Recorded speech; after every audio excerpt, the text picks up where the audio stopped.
நடிகர் ரோபோ சங்கர் தன்னுடைய 46 வயதுல நைட்டு இறந்திருக்கிறார். ரோபோ சங்கர் ஒரு வருஷத்துக்கு முன்னாடியே பார்த்தீங்கன்னா மஞ்சள் காமாலை நோய் தாக்கப்பட்டு அவர் ரொம்ப மெலிந்து தோற்றம் அளித்தார். டாக்டர் அந்த டைம்ல குணப்படுத்தி இனிமேலாம் குடிக்கூடாதுன்னு சொல்லி அனுப்பிச்சிருக்காங்க. ஒல்லியா இருந்த உடம்பெல்லாம் மறுபடியும் தேத்தி ஜிம் எல்லாம் போயிட்டு ஓரளவுக்கு தேறி வந்துட்டாரு. இப்ப ஷூட்டிங்ல இருந்தபோது திடீர்னு வாந்தி மீண்டும் அட்மிட் பண்ணாங்க 2 நாள் முன்னாடி. அங்க சிகிச்சை பலனின்றி அவர் இறந்திருக்கிறார்.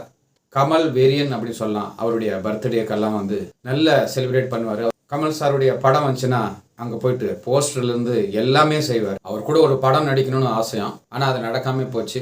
கமல் சாருக்கும் தெரியும் ரோபோ சங்கர் தன் மேல வெறியரா ரோபோ சங்கர் இருக்கிறாருன்னு. இறுதி சடங்குக்கு கமல் ஐயா வருவாரா அப்படின்னு பார்க்கலாம். இதில் என்ன சோகம்னா, ஒரே பொண்ணு விமர்சனையா திருமணம் செஞ்சு வச்சாரு. ஒரே பேத்தி பிறந்திருக்கு. அதுக்கு காது குத்து நாளை மறுநாள். அதுக்கு முன்னாடி ரோபோ சங்கர் இறந்துட்டார். அவருடைய ஆன்மா சாந்தி அடையும்.